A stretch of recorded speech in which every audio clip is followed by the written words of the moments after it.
Hello दोस्तों, कैसे हैं आप लोग। उम्मीद करता हूँ आप लोग अच्छे होंगे। और अभी सुबह सुबह का वक्त है और मैं हूँ इस वक्त हावड़ा रेलवे स्टेशन पर। और मैं हावड़ा रेलवे स्टेशन के अंदर जा रहा हूँ और हावड़ा रेलवे स्टेशन देख करके लग रहा है खूब साफ़ सफाई हुई है। और थोड़ा ठंडा भी लग रहा था, उमस काफ़ी थी कल रात में, लेकिन अब थोड़ा ठंडा हो गया है मौसम। और लोग सो रहे थे और कुछ लोग अभी भी मतलब सो करके उठे थे, अभी उठने का लगता है उनका मन नहीं कर रहा था। खैर, मैंने सबसे पहले एक चाय ली और चाय बोलूँगा कि अच्छी थी। 10 रुपए की चाय थी, अच्छी थी। और उसके बाद फिर मैंने पानी लिया एक। और हाँ, यहाँ पर 20 का नहीं 15 का ही मिलता है, कोई आपको बहस करने की कोई ज़रूरत नहीं है। खैर फिर थोड़ा मैं बैठा रहा वहीं पर। जो बैठने का पूरा सिस्टम होता नहीं है हावड़ा रेलवे स्टेशन कॉम्प्लेक्स में, वहाँ मैं बैठा रहा। और ये जो पंखे हैं दिखने में कम तेज़ चलते हैं, लेकिन काफ़ी तेज़ चलते हैं ये। दोस्तों, आज हमारी जर्नी होने वाली थी 12857 हावड़ा दीघा ताम्रलिप्त एक्सप्रेस में, जो कि डेली सुबह हावड़ा से 6:50 पर निकलती है और आपको दीघा सुबह ही 10:15 पर छोड़ देती है। एक शॉर्ट जर्नी है, बस 185 किलोमीटर 185 किलोमीटर्स की जर्नी है। और ये ट्रेन अपने मतलब समझिए बहुत ही फेमस ट्रेन है हावड़ा दीघा के बीच में। और इसमें मैं आपको बता दे रहा हूँ, टिकट आसानी से नहीं मिलता, 10 दिन पहले करा के रखिए, क्योंकि मेरे साथ तो ऐसा ही हुआ है। और मेरी जो आज जर्नी है वो जनरल क्लास में ही है, लेकिन अगर आप हावड़ा से बैठेंगे तो चांसेस हैं कि आपको टिकट मिल जाएँ। खैर, ये जो सामने से गाड़ी गई है अभी आपने जो देखी है, वो पूरी मतलब हावड़ा पूरी वंदे भारत एक्सप्रेस थी। और ये जो सामने लगी हुई है ये है हावड़ा बारबिल जन शताब्दी एक्सप्रेस। खैर, थोड़ी देर में हम बैठे थे प्लेटफॉर्म नंबर 19 पर, और 19 से ही निकल जाती है हमारी हावड़ा बारबिल जन शताब्दी एक्सप्रेस अपने ऑन टाइम पर। और 19 पर ही हमारी गाड़ी को भी लगना था। देखते हैं दोस्तों कि कब हमारी गाड़ी आकर के लगती है। खैर दोस्तों, बता दूं कि प्लेटफॉर्म पर हमारी गाड़ी के लिए बहुत ज़्यादा भीड़ थी, तो उससे तो मुझे लग रहा था कि जनरल में भी टिकट नहीं मिलेगी। खैर, देखते हैं मिलती है या नहीं मिलती है। दोस्तों, जैसा कि मैंने आपको पहले बताया था कि भीड़ बहुत ज़्यादा होती है, जैसे तैसे करके मैंने अपनी सीट पाई ट्रेन के अंदर। और मैंने आपको ट्रेन का जो अराइवल था वो भी नहीं दिखा पाया, और ट्रेन के अंदर का भी कुछ सीन नहीं दिखा पाया मैं आपको, क्योंकि भीड़ बहुत ज़्यादा थी। इसी के साथ हमारा समझ लीजिए 1 घंटे की देरी के साथ हमारा डिपार्चर होता है हावड़ा रेलवे स्टेशन से। और सामने आप देख सकते हैं कि पटना से जो हावड़ा डेली ओवरनाइट ट्रेन आती है, यानी कि राजेंद्र नगर हावड़ा सुपरफास्ट एक्सप्रेस, वो लगी थी और हम आगे बढ़ रहे थे। इसी के साथ साथ जैसे बाहर निकले, हमने देखा कि जोधपुर हावड़ा एक्सप्रेस को शंट करा जा रहा था उसके यार्ड में, कोचिंग यार्ड में। और इधर से ही एक शंटिंग लोगों के साथ हमने देखा कि पूर्वा एक्सप्रेस को हावड़ा स्टेशन पर लगाया जा रहा था, या शायद मुझे लग रहा था ये लगाया नहीं जा रहा, ये कुछ इधर से उधर कर रहे हैं, लेकिन इस तरह से अब पता नहीं, मुझे लग नहीं रहा, लेकिन लग रहा था मुझे लगाया जा रहा है ट्रेन को। खैर, आप जर्नी के मज़े लीजिए।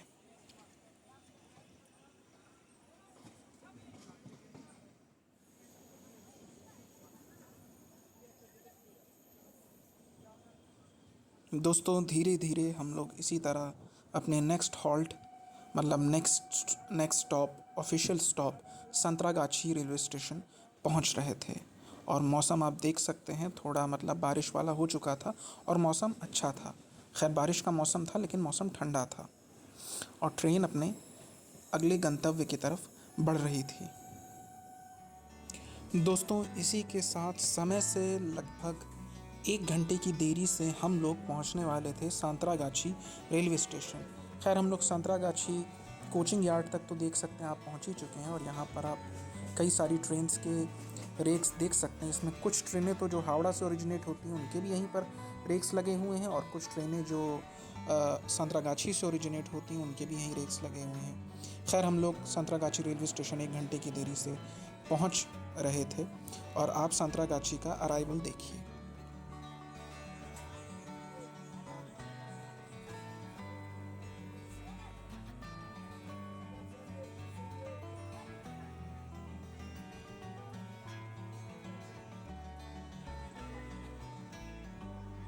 दोस्तों, लगभग 5 मिनट रुकने के बाद हम लोग संतरागाछी रेलवे स्टेशन से डिपार्चर ले लेते हैं। और संतरागाछी में मैं आपको बता दूं, संतरागाछी में भी आप कह सकते हैं मतलब भर की भीड़ चढ़ी थी।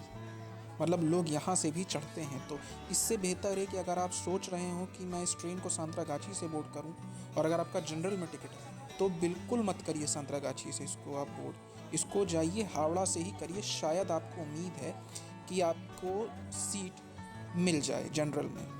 खैर, सांतरागाछी से आप ये डिपार्चर देखिए।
दोस्तों सांतरागाछी से हम लोग लगातार 130 kmph की रफ्तार से चलते हुए अब थोड़ा हमारी ट्रेन ने अपनी स्पीड को कम करा और हमारी ट्रेन अब एक कोई छोटे से स्टेशन पर पहुंच रही है। वैसे इसका स्टॉप है नहीं और मुझे लगता भी नहीं है कि यहाँ रुकेगी।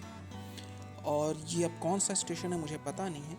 खैर ये जो भी स्टेशन है मुझे लगता है कोलकाता सबर्बन्स में ही आता है, कोलकाता मेट्रोपॉलिटन के अंडर में ही आता है ये स्टेशन। खैर देखते हैं कि ये कौन सा स्टेशन है दोस्तों। तो दोस्तों ये स्टेशन है बोरिया नाम का स्टेशन। और जैसा कि मैंने कहा था ट्रेन यहाँ रुकेगी नहीं, क्योंकि इसका अब अगला स्टॉप सीधा उलूबेरिया में है। और हमारी ट्रेन वैसे ही लेट हो चुकी थी, अभी भी लगभग अब तो 1 घंटे से ज़्यादा हो चुका था। मतलब 1 घंटा 15 मिनट के करीब ये ट्रेन हम लोग की लेट हो चुकी थी। और हमारी ट्रेन अब यहाँ से एक्सेलरेशन काफ़ी अच्छा ले चुकी थी। खैर दोस्तों मैंने एक चीज़ देखा है कि जब भी मैं खैर ये आपका भी एक्सपीरियंस होगा, जब भी वैब 7 किसी भी ट्रेन को हॉल करती है तो उसका एक्सेलरेशन बड़ा अच्छा होता है। देखिए तुरंत इसने अपना एक्सेलरेशन पकड़ा। और थोड़ा बहुत रूट के ऊपर भी होता है, ये रूट काफ़ी अच्छा माना जाता है, ई ग्रेड रूट माना जाता है, हावड़ा नागपुर मुंबई रूट। तो ये वही रूट है, हावड़ा नागपुर मुंबई रूट। और हमारी ट्रेन जो है और कोच हमारे ज़्यादा दूर नहीं थे लोगों से, तो थोड़ा मतलब अच्छा लगता है जब कोच दूर नहीं रहता लोगों से, क्योंकि आप वो जो हॉर्न की साउंड रहता है और बाकी जो लोगों का साउंड रहता है वो आपके पास बहुत मतलब करीब से सुनाई देता है आपको। तो जो रेल फैंस हैं उनको इस चीज़ का अंदाज़ा होगा कि उसकी जो क्या कहते हैं आपको, मैं क्या वो लफ्ज़ नहीं आ रहा मैं मुझे कि मतलब काफ़ी खूबसूरत लगता है वो सुनने में। खैर आम लोगों को ये नहीं लगेगा सुनने में, जो रेल फैंस होते हैं उनको ये चीज़ काफ़ी अच्छी लगती है, वो मेरी इस बात की बारीकी को समझ सकते हैं। खैर हमारी ट्रेन उलूबेरिया की तरफ बढ़ चली थी।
दोस्तों इसी के साथ हमारी ट्रेन ताम्रलिप्त एक्सप्रेस लगभग 1 घंटा 20 मिनट की देरी से उलूबेरिया नाम के स्टेशन पर पहुंच चुकी थी, यानी कि सांतरागाछी के बाद जो इसका दूसरा हॉल्ट है, हम लोग वहाँ पहुँच चुके थे।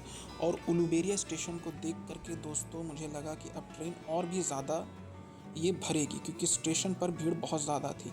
दोस्तों इस चीज़ को एकदम ध्यान से रख लीजिए, ट्रेन बड़ी ही फेमस है अपनी रूट पर, यानी कि कोलकाता दीघा रूट पर। तो आप इसको हावड़ा से ही अगर कैचअप करें तो ठीक होगा, वरना अगर बीच के स्टेशन से आप इसको पकड़ना चाहेंगे तो सीट नहीं मिलेगी और खड़े होने में भी बड़ी मुश्किलात आ जाएंगी। बहुत मुश्किल रहता है कि आप खड़े भी हो पाएँ। और सामान है अगर, तो फिर सामान जितना कम कैरी करें तो उतना ज़्यादा अच्छा होगा। या तो आप रिजर्वेशन कराएं या एसी चेयर कार में जाएं, वो एक अलग बात है, लेकिन अगर जनरल में कर रहे हैं तो फिर बहुत मुश्किल होगा। खैर उलूबेरिया में 2 मिनट रुकने के बाद हमारी ट्रेन ने हॉर्न मारा और उलूबेरिया से भी हमारा डिपार्चर हो जाता है। खैर दोस्तों मैं थोड़ी देर के लिए खामोश हो जाता हूँ और आप उलूबेरिया से डिपार्चर देखिए।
दोस्तों, थोड़ी देर बाद मुझे भूख लगी तो मैंने ये झाल मुड़ी देखी और मैंने ये झाल मुड़ी ली, बंगाल की फ़ेमस झाल मुड़ी।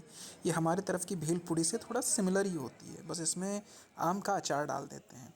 और सच पूछिए, मुझे इसका स्वाद इतना ज़्यादा अच्छा लगा कि क्या ही बताऊँ। बहुत ही लज़ीज़, बहुत ही टेस्टी थी। खैर, हम लोग मछेड़ा पहुँच चुके थे और ये मछेरा का मैं आपको डिपार्चर दिखा रहा हूँ। अब मछेदा के बाद ही हमारी जो लाइन है दोस्तों, वो अलग हो जाएगी। सीधी जो मेन लाइन है वो चली जाएगी बॉम्बे की तरफ, यानी मुंबई की तरफ वाया नागपुर और बिलासपुर होते हुए, और हम कट जाएंगे दीघा की तरफ। खैर, आप ये मछेदा से डिपार्चर देखिए।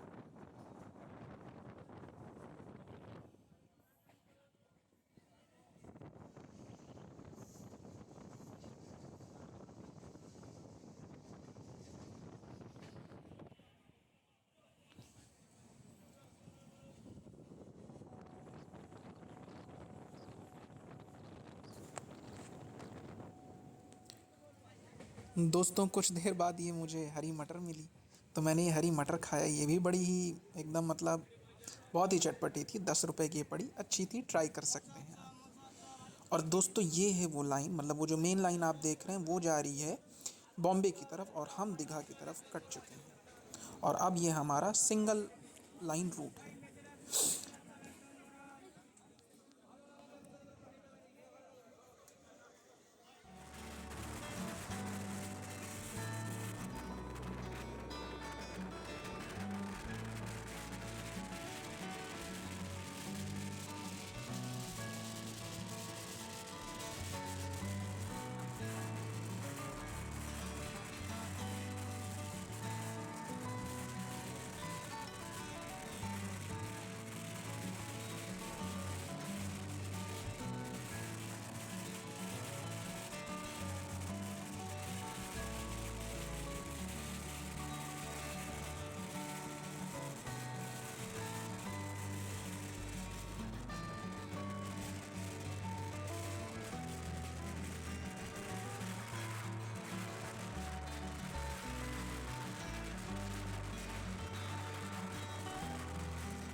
दोस्तों, फिर थोड़ी देर बाद, कुछ देर बाद चलने के बाद हम लोग अपने अगले स्टॉप तामलुक रेलवे स्टेशन पर पहुंच चुके थे। खैर, तामलुक के बारे में मैं आपको बता दूं कि तामलुक एक वजह से फ़ेमस है क्योंकि यहाँ पर एक बहुत ही फ़ेमस, कोई बहुत पुराना मंदिर है जहाँ पर लोग पश्चिम बंगाल से और पूरे, बल्कि मैं कहूँगा पूरे भारत देश से दूर दूर से आते हैं दर्शन के लिए। और तामलुक का स्टेशन मैं बता दूं बहुत ही ज़्यादा हरा भरा था, बहुत खूबसूरत रेलवे स्टेशन था दोस्तों। और बारिश भी मुझे लगता है हल्की हल्की हुई थी, तो इस वजह से थोड़ा मतलब स्टेशन और मतलब खिल उठा था। और स्टेशन के बारे में मैं आपको बता दूं, ऐसा लग रहा था कि जैसे कोई समुद्री तटीय स्टेशन है, सी साइड स्टेशन है। इस वजह से इसकी खूबसूरती और बढ़ जा रही थी। वैसे ज़्यादा दूर अब यहाँ से समंदर था नहीं, आप मुश्किल मान सकते हैं कि यहाँ से समंदर आपका 50 किलोमीटर की दूरी पर होगा, या ज़्यादा से ज़्यादा मैं कहता हूँ 40 किलोमीटर, इससे ज़्यादा दूर समंदर यहाँ से नहीं था। खैर तामलुक हम लोग पूरा 1 घंटा 20 मिनट की देरी से पहुँचे थे। और ट्रेन के बारे में मैं आपको बता दूं कि यहाँ पर जब ट्रेन रुकी है तो यहाँ पर ट्रेन से लोग उतरे भी हैं और साथ ही साथ चढ़े भी हैं काफ़ी लोग। खैर यहाँ से आप तामलुक से ताम्रलिप्त एक्सप्रेस का आप डिपार्चर देखिए।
दोस्तों तामलुक के बाद हमें ये कॉफ़ी मिली। वैसे इसके पास का चाय और कॉफ़ी दोनों थी, और दोनों ही 10-10 रुपए की थी। और टेस्ट के बारे में अगर बात करूँ तो कोई इतनी ख़ास नहीं थी। आप हाँ ले सकते हैं अगर आपको चाहिए। खैर ये इस रूट पर मुझे पहली ही चाय दिखी, मतलब ये कॉफ़ी दिखी और चाय।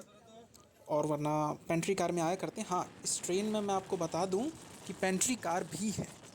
लेकिन पेंट्री कार से मैं आपको बता दूं एक चीज़ है कि पेंट्री कार से जो सामान मिल रहा है वो इतनी अच्छी क्वालिटी का नहीं था, और दूसरी चीज़ वो थोड़ा महंगा भी दे रहे हैं। इससे अच्छा जो बाहरी लोग देते हैं उनसे आप लें तो ज़्यादा सही रहेगा। खैर आप ये बंगाल के नज़ारे देखिए, कोस्टल बंगाल के। ये जिस एरिया में हम लोग चल रहे हैं ये सदर्न बंगाल है, कि मतलब बंगाल की खाड़ी से लगा हुआ एरिया ये। और दूर दूर तक आपको जब भी आप इस रूट से जाएंगे तो आपको छोटे छोटे कस्बे और छोटे छोटे गांव आपको देखने को मिलेंगे। और पानी बहुत ज़्यादा है, मतलब हर जगह पानी बहुत ज़्यादा भरा हुआ है।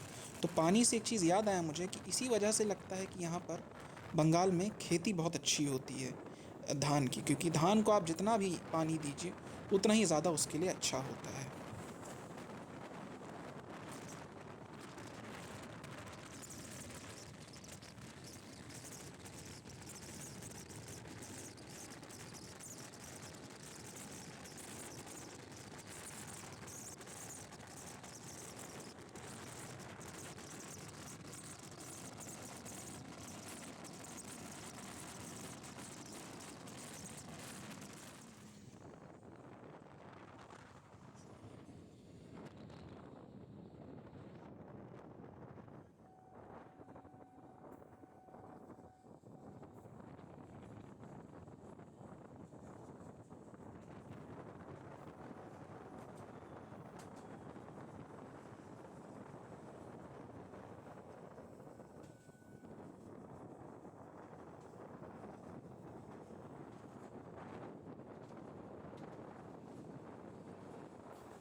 दोस्तों इसी के साथ लगभग 1 घंटे की देरी से हम लोग पहुंच चुके थे काठी नाम के स्टेशन पर।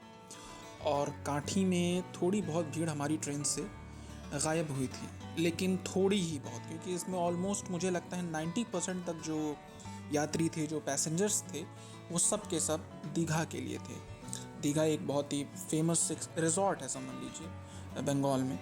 तो कैलकटा के लिए, जो कैलकटा से लोग वीकेंड्स पर या कभी ऐसे भी अपना माइंड फ्रेश करने के लिए दीघा आते हैं। खैर, काठी में आप ये यहाँ का अराइवल देखिए।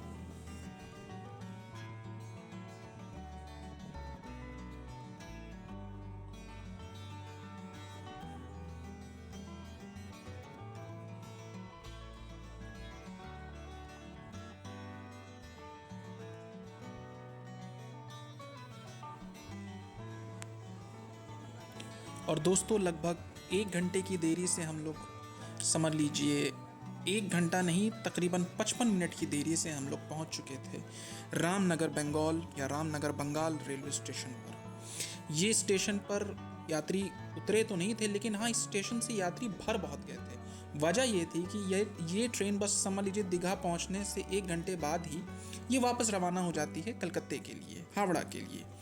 तो यात्री वहाँ पर भीड़ इतनी ज़्यादा रहती है, तो इससे अच्छा रहता है यात्री यहीं पर चढ़ जाते हैं, कि ताकि जब ट्रेन वापस आए तो हमें चढ़ना ना पड़े और जगह भी मिल जाए।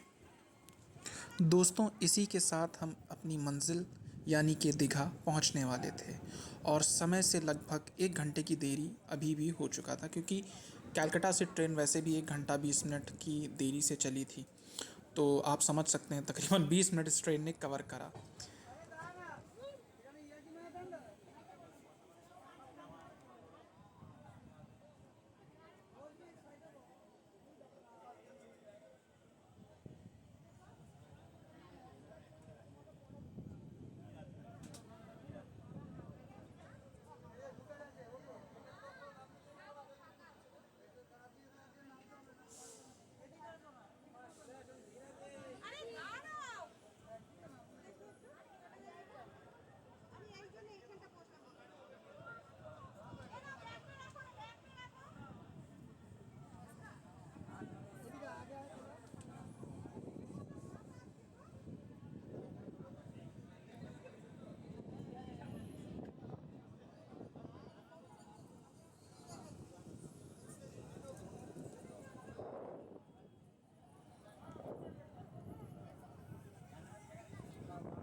दोस्तों हम अपनी ट्रेन से उतर चुके थे, और आप देख सकते हैं तकरीबन हाँ 1 घंटे की देरी से हम लोग यहाँ पहुँचे थे। स्टेशन काफ़ी साफ़ सुथरा था और काफ़ी खुला था।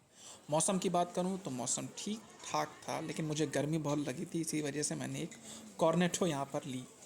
आप यहाँ पर आपको आइसक्रीम मिल जाएगी, आप खा सकते हैं। और स्टेशन, ये थोड़ा स्टेशन का जो कॉम्प्लेक्स है, मेन कॉम्प्लेक्स, वो है, देख सकते हैं काफ़ी खुला है। तो दोस्तों मैं अपनी वीडियो को यहीं पर ख़त्म करता हूँ। उम्मीद करता हूँ आपको मेरी वीडियो अच्छी लगी हो। अगर अच्छी लगी हो तो लाइक करें, शेयर करें और मेरे चैनल को सब्सक्राइब करना ना भूलें। मिलते हैं फिर ऐसी ही किसी वीडियो में।